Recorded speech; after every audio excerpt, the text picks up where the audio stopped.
Veterans Voice is a show that connects veterans and active members of the military to qualified guests who help you find programs and benefits you qualify for and discuss housing, education, career training, and other topical matters. Every show addresses issues that affect your life.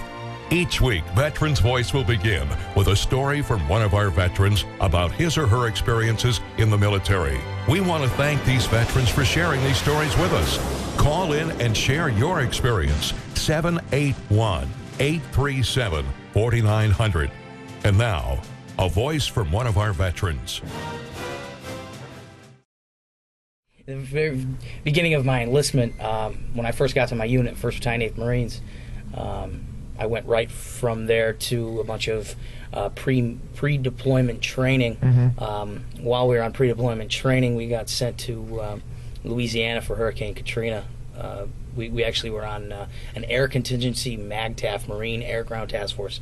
We got sent down there as part of that to help clean up after the hurricane. And you got to meet the good old boys that just got back. We're just back in New Orleans, hometown, right? Yeah, a lot of people were just getting back to see their houses for the first time, and we were in Slidell, Louisiana, so we helped clean out the police station, the city attorney's office. We got to help clean out people's houses. So as soon as they got back, we rolled up in 7 tons and jumped out and helped them, with all their stuff. And then you deployed to Iraq yourself? And after that, we were still in the process of the pre-deployment training for the MU, the Marine Expeditionary Unit.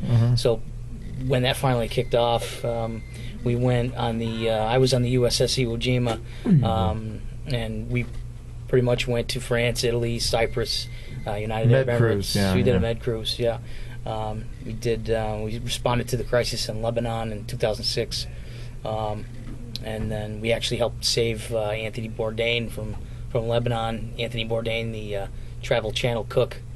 Wow. He was there. There's actually a documentary on the Travel Channel showing him escaping, via his hotel, going down to the beach, and then saying the Marines are coming to pick us up, and the Marines picked him up, and I recognized a bunch of guys that were on the ships. He ended up on the USS Nashville. It was one of the ships that was out with us. And then following that deployment, I got selected for personal security to do PSD missions for the Iraq push we were going to do, part of the surge. So in 2007, it was September of 2007, we went out to Ramadi. We spent 7 months there in Ramadi, and then following that mission, we got back, got out in 2008, end of 2008. So what was Ramadi like?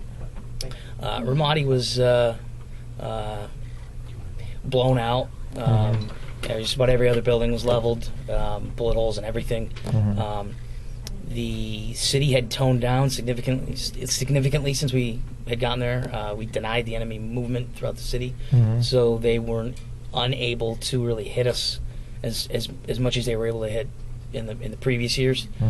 Too many eyes, too many feet on the ground.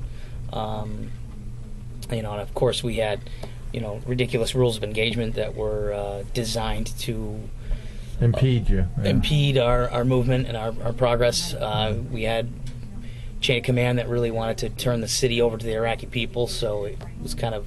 So you were on training. You did train joint patrols and stuff. Yeah, we do. Our battalion was doing a lot of those. Because I was PSD, I was doing a lot of route reconnaissance. I was taking the battalion commander out wherever he needed to go. We would split into 2 different sections. One section would roll out with him. Another section sometimes would go and work with three-letter agencies, CIA guys that would be gathering intelligence. We'd help them with certain things, but for the most part, it was taking him around the BC, taking the commandant of the Marine Corps. At one point, we took him around. We took various General Allen, General Greganus at the time, and so. So what was your overall positive experience about the Marine Corps you tell your grandchildren? I would have to say, I was thinking about this the other day, that I can narrow down the day that my life changed forever down to the moment I got into that recruiter's car.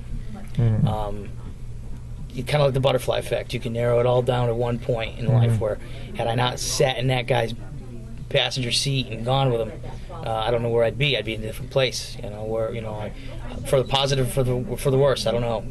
So did you go to the MEPS in Springfield? I went to the Springfield MEPS. Yeah, that's where I went. That's awesome. That's where I got on the bus. Yeah, he picked me up from my house, drove me down to some hotel in Springfield, dumped me off, and I got picked up by the MEPS people and spent. There was actually a hurricane down there at the time, so I wasn't able to get there. Some weird weather, so I wasn't able to get there until a couple days later, and that's when it kicked off. But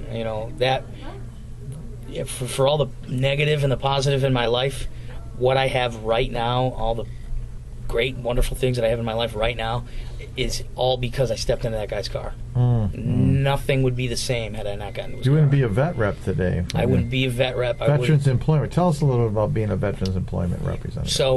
So in 2013, I put in for this position, and after you graduated, right? After I graduated, I graduated from UMass Amherst, and wasn't sure really what I wanted to do. I knew I wanted to work with veterans. I started volunteering my time with my local VSO. He took me under his wing, showed me all the different benefits that I didn't know I had, and found that this was exactly what I wanted to do. So I put in for this position. I ended up getting it, and now my sole focus in life is helping out those that will hopefully go on to help other vets. And so, how would I get in touch with you? So you can get in touch with me on my What's my your email. name again? My name is Nick Charbonneau. I'm not even going to bother spelling that one. But my phone number is 413. It's 508. Flashback. Flashback. 508-766-5705. You can contact ETR itself. 508-766-5700. And you have a website? We do. It's etrcc.com. All my contact information's on there under the Veteran Representative section. Feel free to call me anytime. I'll check my voicemail. I'll get right back if I'm not around. I want nothing but the best for my fellow vets, and I'll do anything I can to help them out.